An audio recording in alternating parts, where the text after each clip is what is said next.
లోకం సుభిక్షంగా ఉండాలని ప్రతి ఏటా ఆషాఢ మాసంలో అమ్మవారిని శాకాంబరిగా అలంకరించడం అనాది నుండి వస్తున్న సాంప్రదాయం. అందులో భాగంగా నేడు శ్రీ కనకదుర్గాదేవి అమ్మవారిని శాకాంబరిగా అలంకరించుకోవటం మనందరి పూర్వజన్మ సుకృతమని ప్రముఖ ఆధ్యాత్మికవేత్త గళ్ల సుబ్బారావు పేర్కొన్నారు. రమణయ్యపేట ఏపీఐసి కాలనీ వద్ద గల దుర్గమ్మ ఆలయంలో అమ్మవారిని శాకాంబరిగా అలంకరించారు. ఈ సందర్భంగా ఆధ్యాత్మికవేత్త గల్లా సుబ్బారావు మాట్లాడుతూ ఆషాఢ శుద్ధ పాడ్యమి తిథి నుండి అమ్మవారి ఆలయాల్లో శాకాంబరి ఉత్సవాలు నిర్వహిస్తారన్నారు. వివిధ రకాలైన పండ్లు కూరగాయలతో అమ్మవారిని అలంకరించి శాకాంబరి ఉత్సవాలు నిర్వహిస్తారన్నారు. శాకాంబరి రూపంలో అమ్మవారిని దర్శిస్తే పుణ్యప్రాప్తి లభిస్తుందని సుబ్బారావు తెలిపారు. విశ్రాంతి ఉపాధ్యాయులు నిమ్మకాయల వెంకటేశ్వరరావు మాట్లాడుతూ అమ్మవారి నామాన్ని స్మరిస్తూ ఎంతో భక్తి శ్రద్ధలతో కూరగాయలు, ఆకుకూరలు, దుంపలు, పండ్లతో రకరకాల మాలలను తయారు చేసి అలంకరిస్తారని అన్నారు. దీంతో ముగ్గురమ్మల మూలపుటమ్మ శాకాంబరిగా ముగ్ధ మనోహరంతో దర్శనమిచ్చారన్నారు. కార్యక్రమంలో మాజీ సర్పంచ్ అడవాల రత్నప్రసాద్, ఆలయ నిర్వాహకులు వెంకటరమణ, బుద్ధరాజు సత్యనారాయణరాజు, మాచవరపు సత్యనారాయణ, రవికుమార్ దంపతులు పాల్గొన్నారు. మరి ఈ శాఖలు సమర్పించి ఎప్పుడైతే అమ్మవారిని ప్రార్థించారో ఆ అమ్మ మా అనుగ్రహించింది. శాకాంబరిగా మనం ఏదైతే కాయకూరలు, దుంపలు ఇవన్నీ సమర్పించామో ఆకుకూరలు వాటి పేరుతోనే శాకాంబరిగా పడివెళ్ళి మనందరిని అనుగ్రహించింది. అప్పటి నుంచి కూడా మరి ఈ ఆషాఢ మాసంలోనే కాదు, ముఖ్యంగా ఆషాఢ మాసంలో చేసుకుంటాం.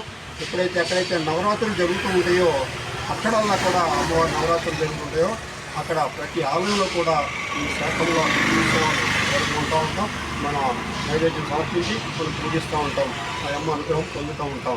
యా దేవి సర్వభూతేషు శక్తి రూపేణ సంస్థిత, యా దేవి సర్వభూతేషు విద్యారూపేణ సంస్థిత, యా దేవి సర్వభూతేషు జ్ఞాన రూపేణ సంస్థిత.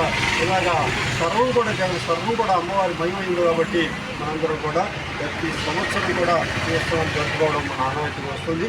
దేవి భాగవతంలో అమ్మ యొక్క స్వరూపాలు అక్కడి నుంచి ప్రారంభమై రాజలక్ష్మి, సరస్వతి, అష్టలక్ష్మి, నవదుర్గ, కనకదుర్గ అన్నీ ఎన్నో పేర్లు ఉన్నాయి. ఈరోజు ఈ శాకాంబరి దేవి యొక్క అలంకరణలో మనం చూస్తాం. ఈ ఆషాఢ మాసంలో విపరీతంగా రాక్షసులు బయటికి తిరిగి భక్తులు పీడిస్తారని చెప్పేసి ఈ గ్రామదేవతలందరూ కూడా ఈ రాక్షసులను వధించడానికి, వాళ్ళని కంట్రోల్ చేయడానికి, వాళ్ళని అదుపు చేయడానికి వివిధ రూపాల్లో అలంకరించుకొని వాళ్ళని పిలుస్తూ మనం కొలవటం, వారు మనల్ని కాపాడాలని చెప్పేసి ఈ ఆ మాత మనల్ని కాపాడటానికి, ఆ రాక్షస బాధల నుంచి మనల్ని విముక్తి చేయడానికి, రక్షించడానికి ఆ మాతను సర్వమంది కూడా ఎదురుస్తూ ఉంటాం. కాబట్టి మనందరూ కూడా ఆమె యొక్క ఆశీస్సుల గురించి ఈరోజు మనం ఇక్కడ వచ్చాం. ఇటువంటి మంచి కార్యక్రమం మరియు అబంధులు వారి యొక్క అమ్మవారి ఆశీస్సులు మనందరూ కావాలని ఈ రూపంలో మనల్ని దర్శించడం మన అదృష్టమని మనం కోరుకుంటున్నాం. అమ్మవారు ఆశీస్సులు పొంది అమ్మవారిని కీర్తి ప్రసాదాలు పుచ్చుకొని అమ్మవారిని ఆశీర్వాదం పొంది ప్రజల కోరికలు నెరవేర్చాలని నేను భావిస్తున్నాను. నేను దీని గురించి విజయవాడ కూడా ఇవాళ అలంకరణ, అలాగే భీమవరం కూడా మామూలు అమ్మగారు కూడా ఇవాళ అలంకరణ.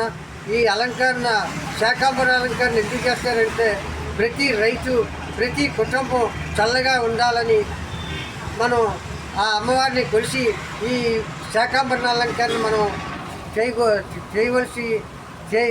చేకూరుతున్నాం.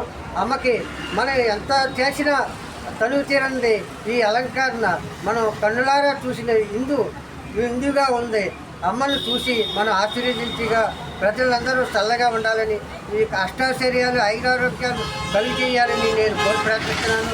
ఇవాళ విద్యార్థులు, ఉద్యోగస్తులు, వ్యాపారస్తులు అందరూ కూడా సమానంగా అమ్మ చల్లగా చూడాలని నేను కోరి ప్రార్థిస్తున్నాను.